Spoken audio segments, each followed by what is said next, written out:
রাসূলুল্লাহ সাল্লাল্লাহু আলাইহি ওয়াসাল্লাম বলেন, এই মুহূর্তে আল্লাহর ফেরেশতা জিবরাইল আলাইহিস সালাতু ওয়াসসালাম আমার কাছে ওহী নিয়ে আসছে। উসমান ইবনে মাযউন রাসূলুল্লাহ সাল্লাল্লাহু আলাইহি ওয়াসাল্লামকে জিজ্ঞেস করে, নবী এই মুহূর্তে আপনার কাছে কি নাজিল হয়েছে? রাসূলুল্লাহ সাল্লাল্লাহু আলাইহি ওয়াসাল্লাম বলেন, এই মুহূর্তে আমার কাছে নাজিল হয়েছে, ইন্নাল্লাহা ইয়া'মুরু বিল আদলি ওয়াল ইহসানি ওয়া ইতা'i যিল কুরবা ওয়া ইয়ানহা আনিল ফাহশাই ওয়াল মুনকারি ওয়াল বাগই ইয়া'iদুকুম লাআল্লাকুম তাযাক্কারুন। ওই খুতবা নবীজির জামানা থেকে নিয়ে শুরু হয়েছে, কিয়ামত পর্যন্ত এই খুতবা চলবে, আর কোনোদিন বন্ধ হবে না। শুনছেন কি শুনেন নাই আপনারা বলেন তো? এই খুতবা শুনেন নাই? প্রতিদিন প্রতি জুমায় উলামায়ে কেরাম জুমার দিন এই খুতবা মানুষকে পাঠ করে শোনান। সূরা নহলের 90 নম্বর আয়াত নাযিল হয়েছে, ইন্নাল্লাহা ইয়া'মুরু বিল আদলি ওয়াল ইহসান। আল্লাহ রাব্বুল আলামিন আপনাদেরকে আদেশ করেছেন বিল আদলি, ইনসাফ করার জন্য, ইহসান করার জন্য, আত্মীয়তার হক আদায় করার জন্য। এরকম 6টা আদেশ এই আয়াতের মধ্যে নাযিল হয়েছে। উসমান ইবনে মাযউন রাসূলুল্লাহ সাল্লাল্লাহু আলাইহি ওয়াসাল্লামের কাছে ছিল। তিনি বলতেছেন, মুহাম্মদ, মক্কার কাফেররা বলে আপনি বানায়া বানায়া অনেক কিছু বলেন, আল্লাহর কসম এই যে একটা আয়াত নাজিল হলো রে, এরকম আয়াত বানায়া বানায়া পৃথিবীর ভিতরে কেউ বলতে পারবে না। নবী দেরি নাই, আমাকে এখনই কালিমা পড়ায়া মুসলমান বানায়া দে। ও বন্ধু, রাসূলুল্লাহ সাল্লাল্লাহু আলাইহি ওয়াসাল্লামের কাছে যারা গেছে তারাই ইসলাম ধর্ম গ্রহণ করে মুসলমান হয়ে গেছে। তামিম গোত্রের এক সর্দার, তার নাম হলো আকসাম বিন সাইফি রাদিয়াল্লাহু তাআলা আনহু। তিনি এরকম কাফেরদের বড় সর্দার ছিলেন, একটা এলাকার প্রধান ছিলেন। উনি যখন শুনলেন মুহাম্মদ নামে একজন লোক মক্কায় মানুষকে আল্লাহর দিকে পথ দেখায়, তার কাছে যখন দাওয়াত পুছলো, তখন তিনি তার কওমের সর্দারদের সাথে পরামর্শ করলেন, মুহাম্মদের সঙ্গে আমার মতো একজন বড় নেতৃত্ব লোক, আমার মতো একজন বড় নেতা মুহাম্মদের সঙ্গে সাক্ষাৎ করা ঠিক হবে কিনা। এলাকার কিছু লোক বলল, আপনি কি মুহাম্মদের চাইতে কোনো দিক দিয়ে কম? আপনি কেন মুহাম্মদের কাছে যাবেন? আপনার যাওয়া দরকার নাই। মুহাম্মদ কেমন লোক, মুহাম্মদের ধর্ম কি, মুহাম্মদ সম্পর্কে জানার জন্য আমরা একটু আগে মুহাম্মদের সঙ্গে সাক্ষাৎ করে আছি। এই জন্য দুইজন লোককে আকসাম বিন সাইফি দূত হিসাবে রাসূলুল্লাহ সাল্লাল্লাহু আলাইহি সাল্লামের কাছে পাঠাইলেন। উনি বললেন, তোমরা যে বলবা মুহাম্মদকে মান আনতা ওমা আনতা, এই একটা প্রশ্ন ধরে জিজ্ঞেস করবা, দেখবা সে কি উত্তর দেয়। যে সমস্ত ভাইয়েরা ছত্রভঙ্গ হয়ে আছে, একটু কাছে আসি ভাই, হুজুর আসতেছেন, একটু কাছে আসি, আমরা সুন্দর হয়ে গুছিয়ে বসি, একটু কাছে আসেন, এক্ষুনি হুজুর চলে আসবেন। কাছে আসি ভাই, কাছে আসি, পিছনে ভাইয়েরা কাছে আসেন। বন্ধুরা আমার, আকসাম বিন সাইফি রাদিয়াল্লাহু তাআলা আনহু এর দূত রাসূলুল্লাহ সাল্লাল্লাহু আলাইহি ওয়াসাল্লামের দরবারে আসলো। আসিয়া দেখে রাসূলুল্লাহ সাল্লাল্লাহু আলাইহি ওয়াসাল্লাম সাহাবীদেরকে নিয়ে মিটিং করতেছেন। রাসূলুল্লাহ সাল্লাল্লাহু আলাইহি ওয়াসাল্লামের কাছে দুইজন আসলো, কৌশল বিনিময় করলো। এরপরে তারা বলল, আমাদের কওমের সর্দার আকসাম বিন সাইফি আপনার কাছে আমাদেরকে প্রেরণ করেছেন। কেন পাঠাইছেন? আমাদেরকে একটা প্রশ্ন বলে দিয়েছেন, আমি যেন আপনাকে জিজ্ঞেস করি, মান আনতা ওমা আনতা, মানে আপনি কে এবং আপনার কাজ কি। রাসূলুল্লাহ সাল্লাল্লাহু আলাইহি ওয়াসাল্লামের বংশ অনেক বড়, তিনি অনেক কিছু বলতে পারতেন, আমি অমুক বংশের, আমি অমুক, আমি এই সেই মক্কার সবচাইতে সম্ভ্রান্ত বংশের লোক আমি, এরকম কিছু তিনি বলেন নাই। তিনি বলছেন, আমি মুহাম্মদ, আমার বাবার নাম আব্দুল্লাহ। এরপরে জিজ্ঞেস করলো, ওমান দা, আপনার কাজ কি? রাসূলুল্লাহ সাল্লাল্লাহু আলাইহি ওয়াসাল্লাম বলেন, আনা আব্দুল্লাহ, আমি আল্লাহর বান্দা, ওয়া রাসূলুহু, আমার কাজ হলো আল্লাহর দ্বীনের দাওয়াত মানুষের কাছে পৌঁছিয়ে দেওয়া। তার দুইজন বলল, আল্লাহর পক্ষ থেকে আপনার কাছে যা নাজিল হয় এমন কিছু আপনার কাছে আছে? রাসূলুল্লাহ সাল্লাল্লাহু আলাইহি ওয়াসাল্লাম বলেন, হ্যাঁ আছে। কি আছে আপনার কাছে? রাসূলুল্লাহ সাল্লাল্লাহু আলাইহি ওয়াসাল্লাম বললেন, ইন্নাল্লাহা ইয়া'মুরু বিল আদলি ওয়াল ইহসানি ওয়া ইতা'i যিল কুরবা ওয়া ইয়ানহা আনিল ফাহশাই ওয়াল মুনকারি ওয়াল বাগই ইয়া'iদুকুম লাআল্লাকুম তাযাক্কারুন। দুইজন বলল, ও নবী মুহাম্মদ, কত কবির কবিতা শুনলাম, কত লেখকের লেখনী পড়লাম, এরকম সুন্দর বাণী আর জীবনে কোনোদিন শুনি নাই।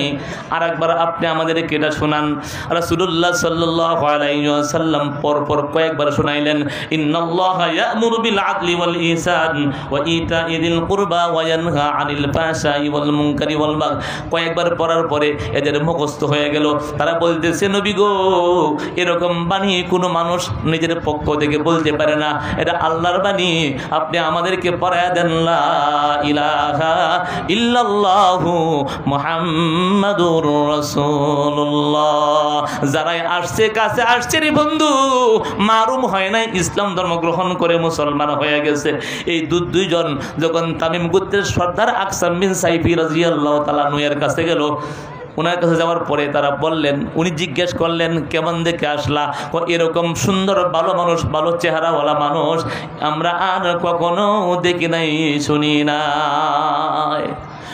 বলল, নবী গো, এরকম চরিত্রবান মানুষ এই পৃথিবীর ভিতরে নাই, এরকম সুন্দর চেহারার মানুষ পৃথিবীর ভিতরে নাই, এরকম আদর্শওয়ালা মানুষ পৃথিবীর ভিতরে নাই।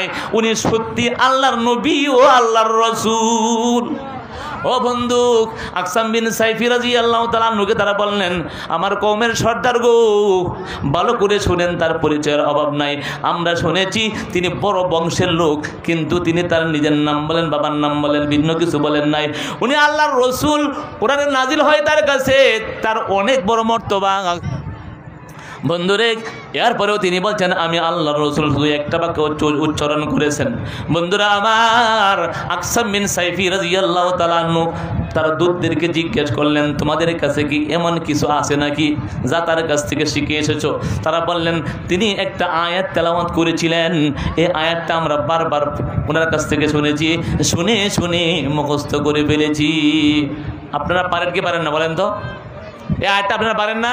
ইন্নাল্লাহা ইয়া'মুরু বিল আদলি ওয়াল ইহসান ওয়া ইতা'i যিল কুরবা। আপনারা পারেন না এই আয়াত? অনেকেই তো পারার কথা। আমাদের মসজিদগুলোতে প্রতি জুমায় শেষে বয়ান করা হয় কি হয় না, কথা বলেন? আপনারা জুমার নামাজে যান না? জুমার নামাজের প্রতিদিন দ্বিতীয় খুতবায় এই আয়াত তেলাওয়াত করা হয়, ইন্নাল্লাহা ইয়া'মুরু বিল আদলি ওয়াল ইহসান ওয়া ইতা'i যিল কুরবা ওয়া ইয়ানহা আনিল ফাহশাই ওয়াল মুনকারি ওয়াল বাগয় ইয়াইযুকুম লাআল্লাকুম তাযাক্কারুন। এই পর্যন্ত পড়লে মুসল্লিরা দাঁড়ায়া যায়। সঠিক না বেঠিক জোরে বলেন তো ভাই? এই পর্যন্ত পড়লে মুসল্লি বুঝে খুতবা শেষ, তাই না?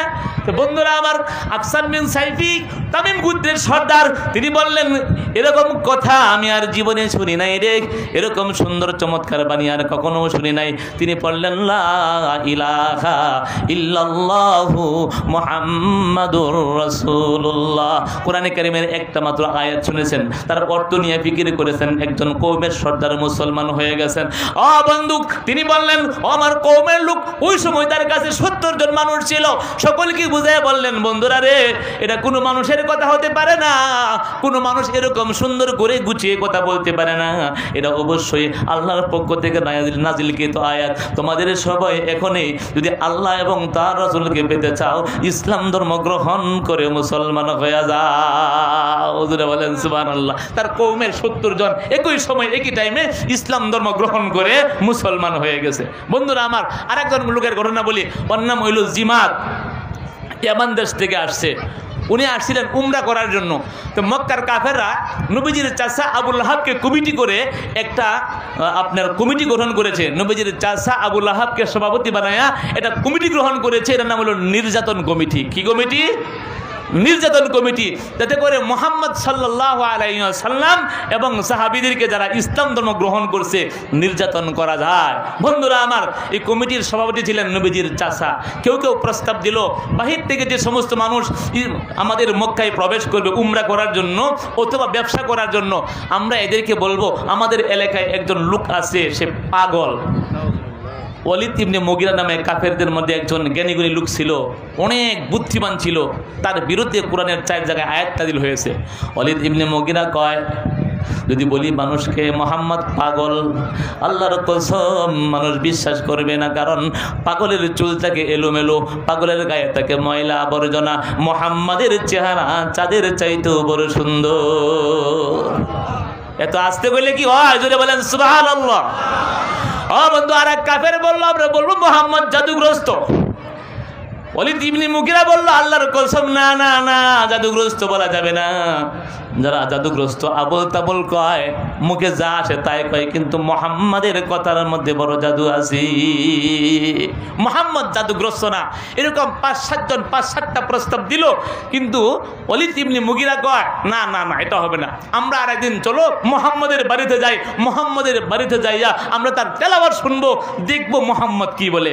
একদিন আবু জাহেল, উতবা, সাইবা, ওয়ালিদ ইবনে মুগিরা সকলেই গোপনে গেল, গোপনে রাসূলুল্লাহ সাল্লাল্লাহু আলাইহি ওয়াসাল্লামের বাড়ির কাছে গেল তেলাওয়াত শ্রবণ করার জন্য। বন্ধুরা আমার, রাসূলুল্লাহ সাল্লাল্লাহু আলাইহি ওয়াসাল্লাম নামাজের মধ্যে পড়েন, ইয়া আইয়ুহাল মুদ্দাসসির কুম ফাআনযির রাব্বাকা ফাকাব্বির ওয়া সিয়াবাকা ফাতাহহির ওয়া রুজ্জা ফাহজুর ওয়ালা তামনুন তাস্তাকসির। এই আয়াতগুলো পড়তেছিলেন বন্ধুরা। সূরা আল মুদ্দাসসির এর শুরুর ভাগের কয়েকটা আয়াত রাসূলুল্লাহ সাল্লাল্লাহু আলাইহি ওয়াসাল্লাম পড়তেছিলেন। কাফেরদের সর্দার ওয়ালিদ ইবনে মুগিরা কয়, ওয়াল্লাহি আল্লাহর কসম, ওয়া ইন্না লাহু লাহালাওয়াতান, হে আবু জাহেল, উতবা, সাইবা, ভালো করে শুনো, আল্লাহর কসম, আল্লাহর কসম, ওয়া ইন্না লাহু লাহালাওয়াতান, মুহাম্মাদের কথার মধ্যে মিষ্টান্নতা রয়েছে, মুহাম্মাদের কথায় মধু ভরপুর, মুহাম্মাদের কথায় মধু ভরপুর। ওয়া ইন্না লাহু লাহালাওয়াতান ওয়া ইন্না আলাইহি লাতুলাওয়াতান, আর মুহাম্মাদের কথার মধ্যে আলোক উজ্জ্বল রয়েছে, নূর রয়েছে। মানুষকে যদি বলো মুহাম্মদ পাগল, তোমাদেরকে মানুষ পাগল বলবে, মুহাম্মদ কেউ পাগল বলবে না। সঠিক না বেঠিক? বন্ধুরা আমার, রাসূলুল্লাহ সাল্লাল্লাহু আলাইহি ওয়াসাল্লাম তেলাওয়াত করেন। ওয়ালিদ ইবনে মুগিরা বলে, ওয়া ইন্না আসলাহু লামুরাক্কিকুন, আর মুহাম্মাদের যে কালিমা আছে এটা প্রবাহমান। যখন সে তেলাওয়াত করে মানুষের দিলে যায় আঘাত করে, আর একজনের দিল থেকে আরেক জায়গায় পর্যন্ত ছড়ায়। মুহাম্মাদের এই কথাগুলো সারা পৃথিবীর প্রত্যন্ত অঞ্চলে ছড়ায়া যাবে। একটা গাছের সারা যেমন ছোট থাকে, প্রথম থেকে 2টা পাতা, এটা আস্তে আস্তে বড় হয়, তার মধ্যে ডাল হয়, পালা হয়, বড় বড় পাতা ধরে, ফল ধরে। আল্লাহর কসম, মুহাম্মাদের কথা যদিও এখন মদিনার মধ্যে, মক্কার মধ্যে সীমাবদ্ধ, আল্লাহর কসম মুহাম্মাদের এই কথাগুলো মক্কার জমিনে সীমাবদ্ধ থাকবে না। মুহাম্মাদের এই কথা সারা পৃথিবীর আনাচে কানাচে ছড়ায়া যাবে। আল্লাহু আকবার বলেন।